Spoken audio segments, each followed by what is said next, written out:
ये तरीका होता है। ये तो थोड़ी है कि आप जा रहे हैं और आप मारपीट कर रहे हैं और आप सामान तोड़ रहे हैं। ये कोई तरीका नहीं है, ये डेमोक्रेसी नहीं है। पहले फिल्म को रिलीज होने दीजिए, पहले फिल्म को बनने तो दीजिए। चलिए, प्रेम चोपड़ा साहब भी हमारे साथ जुड़ चुके हैं, मैं उनकी प्रतिक्रिया भी ले लेती हूँ। प्रेम साहब, बहुत बहुत स्वागत है आपका।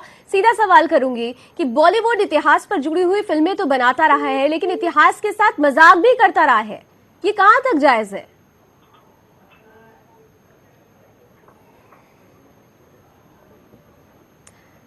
शायद प्रेम चोपड़ा जी तक हमारी आवाज फिर नहीं पहुंच पा रही है। डॉक्टर कपिल, देखिए, ये एक सोची समझी नीति के तहत इस तरीके की फिल्म बनाई जाती है कि जानबूझ के समाज में कंट्रोवर्सी पैदा करो, जबकि एक इतिहासकार के नाते और ये लोग कलाकार हैं, कलाकार के नाते मेरा ये मानना है कि हमारा ये फर्ज है कि समाज के अंदर अगर कोई खाई है तो उस खाई को पाटा जाए। लेकिन इनकी दुकानें चलती है उस खाई को बढ़ा करके। ये साहब कह रहे हैं कि पहले फिल्म बनने तो दीजिए, सेंसर बोर्ड को शिकायत कीजिएगा, करिए। अरे बना के आप जो डाल देंगे, पहले क्या हुआ है? मैं एक चैलेंज करता हूं आज इन्हें, ये जवाहरलाल नेहरू और लेडी माउंटबेटन की लव स्टोरी पे फिल्म बना के दिखाए मुझे। रजा बरात साहब, हिम्मत है किसी बॉलीवुड के प्रोड्यूसर के अंदर? नॉन फैक्ट है, तमाम किताबें मौजूद है, तमाम लिटरेचर मौजूद है, लेडी माउंटबेटन का रोल मौजूद है पार्टीशन के अंदर। हिम्मत है किसी बॉलीवुड के प्रोड्यूसर के अंदर कि लेडी माउंटबेटन और जवाहरलाल नेहरू की प्रेम प्रासंगिकता के ऊपर जो है फिल्म बना करके दिखाए? रजा बरात साहब, जवाब दें प्लीज।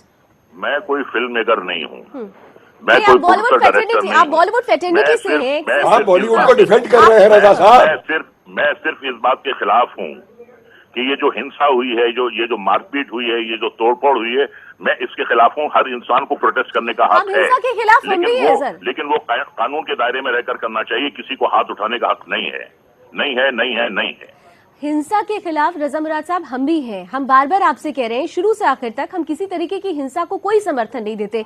लेकिन आपको नहीं लगता, आप भी इस देश के वासी हैं, इस देश से जुड़ी हुई संस्कृति, इस देश से जुड़ी हुई परंपरा, इस देश से जुड़ा हुआ जो प्राचीन इतिहास है, उसके साथ खिलवाड़ करना क्या एक हिंदुस्तानी ये बर्दाश्त कर सकता है, जो उसकी पहचान हो? देखिए, ऐसा है, आप केस भी आप चला रहे हैं, वकील भी आप हैं, जज भी आप हैं, फैसला भी आप कर रहे हैं। पहले पिक्चर को बनने तो दीजिए, बनने दीजिए। आप उससे कहिए कि हमारी ट्रायल रखते हैं तो रजा साहब, धुआं उड़ा है तो आग तो लगी है। ऐसा नहीं है कि लोग नाराज हुए बस यूं ही चले गए और उन्होंने अपनी नाराजगी दिखा दी।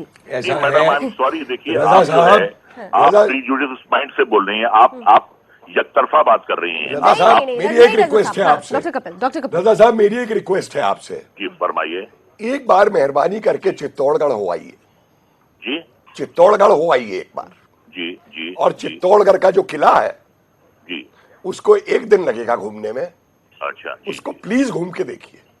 जी, एक इतिहासकार का आपसे निवेदन है, ठीक है, जाके उसको देखिए, महसूस कीजिए। और मैं गया हूँ वहां पे 2 बार। ठीक है, मेरे पास सारी फोटोग्राफी है वहां की, मेरे पास एविडेंस है वहां की।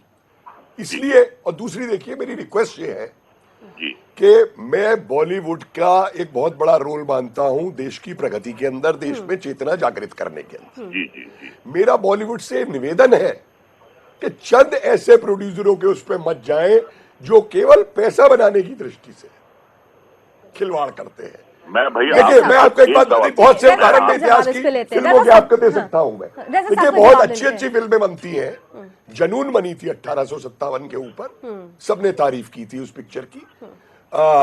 आपकी और कई ऐतिहासिक फिल्में इस तरीके से, शहीद बनी, कई बनी इस तरीके की फिल्में। लेकिन जिन फिल्मों के अंदर, यहां मैं नहीं मानता कि ये वहां पे लव स्टोरी और ये सब दिखाने की बात है। ये एक सोची सजी साजिश का तरीका है कि चुनाव सिर पे खड़े हुए हैं, इस दौरान में ऐसी चीज खड़ी की जाए कि समाज को बांटा जाए। रजा मुराद साहब, मैं आपसे चलते चलते सिर्फ एक सवाल पूछूंगी और मैं चाहूंगी कि आप बहुत सच्चे दिल से उसका जवाब देंगे। आप खुद कह रहे हैं कि इस देश में एकता है, एकता के लिए हमारी संस्कृति और परंपरा भी उसका आधार है। तो आपको नहीं लगता बॉलीवुड फ्रेटर्निटी आज जो विरोध कर रही है, हिंसा का विरोध, मैं भी आपसे कह रही हूँ कि हिंसा का विरोध हम सब कर रहे हैं, विरोध करने का तरीका बहुत है, हिंसा का विरोध करते हैं, लेकिन अगर फिल्म डायरेक्टर्स गलत तरीके से प्रोजेक्शन कर रहे हो चीजों का, क्या आपको नहीं लगता कि बॉलीवुड फ्रेटर्निटी को इस बाबत भी सोच समझकर कुछ बातें करनी चाहिए? शब्द लगाया है अगर। जी, जी।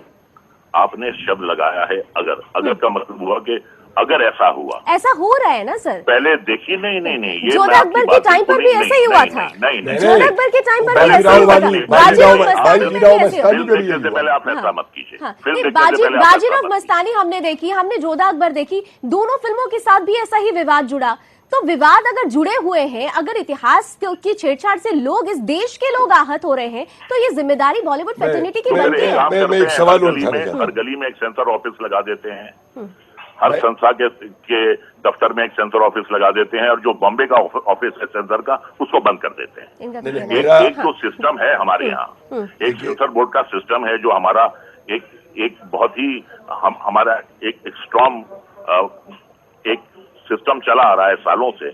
या तो फिर उसको बंद कर दीजिए, या फिर आप सेंसर बोर्ड में अगर उसी सेंसर बोर्ड की तरफ से गलत चीजों के लिए अगर साइन की ग्रीन सिग्नल दिया जा रहा हो गलत चीजों के लिए, तो बॉलीवुड फ्रेटर्निटी को, कलाकारों को क्या उनकी जिम्मेदारी नहीं है? डॉक्टर कपिल आप जवाब करने का हक नहीं है कि क्या सही है क्या गलत है, उसके लिए सेंसर बोर्ड। देखिए सवाल ये बन गया है, उसके लिए कोर्ट है, जाइए कोर्ट में जाइए।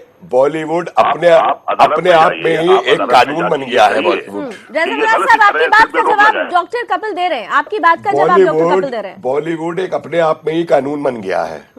जिस जमाने में, और सारी दुनिया ये जानती है कि बॉलीवुड की जब फिल्में बना करती थी तो पैसा कहां से आया जाता था। कोई कलाकार उस समय ये नहीं उठाता था कि पैसा कहां से आया। दाऊद की पार्टियों में जाकर के दुबई में नाच करते थे बॉलीवुड के कुछ कलाकार, उनके खिलाफ बॉलीवुड ने कभी कुछ नहीं बोला। बॉलीवुड के कलाकारों ने सेना के खिलाफ तक जो है बयान दिए। ये भूल गए कि आज बॉलीवुड में जो स्वतंत्रता इन्हें मिली हुई है वो जिंदा इसलिए है कि हमारा सैनिक सियाचिन में खड़ा होकर के देश की रक्षा करता है, इस प्रजातंत्र की रक्षा करता है, इस स्वतंत्र बोलने की रक्षा करता है। इनका काम सिर्फ पैसा बनाना है। यानी ये आर्ट क्रिएटिविटी के नाम के ऊपर सिर्फ पैसा और अपने को बेचना जानते हैं। यानी कुल मिलाकर हमारे देश के जो कलाकार हैं उन्हें सीधे तौर पर वो लोगों के लिए एक आइडियल होते हैं, आइडियल माने जाते हैं, इसलिए उन्हें अपना प्रोजेक्शन, अपनी कहानियों का प्रोजेक्शन भी ऐसा ही करना चाहिए जो एक आइडियल बने, ना कि सिर्फ पैसा कमाने के लिए अपने इतिहास, अपनी परंपरा, अपनी संस्कृति को दरकिनार कर उसके साथ तोड़ मरोड़ की जाए। तस्लीमा नसरीन पे क्यों पिक्चर बनाते हैं? बहुत सारे इतिहासकार हैं जो सवाल उठा रहे हैं। बहरहाल बहुत बहुत शुक्रिया डॉक्टर कपिल आपका भी, और रज़ा मुराद साहब आपका भी बहुत बहुत शुक्रिया। आप दोनों ने ही अपनी अपनी बातें रखी। हम उम्मीद करते हैं कि जिस उम्मीद से हम इस चर्चा पर बैठे थे कि हमारे इतिहास के साथ बॉलीवुड खिलवाड़ कब तक करता रहेगा, काश ये चीजें ये लोग जल्दी समझे, तब हमें ऐसे विरोध की तस्वीरें भी नहीं आएगी और हम खुशी खुशी कह सकेंगे कि ये है हमारा इतिहास और ये है हमारी परंपरा और संस्कृति। एक बार फिर से बहुत बहुत शुक्रिया। अभी बस इतना ही। देश दुनिया की तमाम खबरों के लिए आप जुड़े रहिए सुदर्शन न्यूज के साथ। जय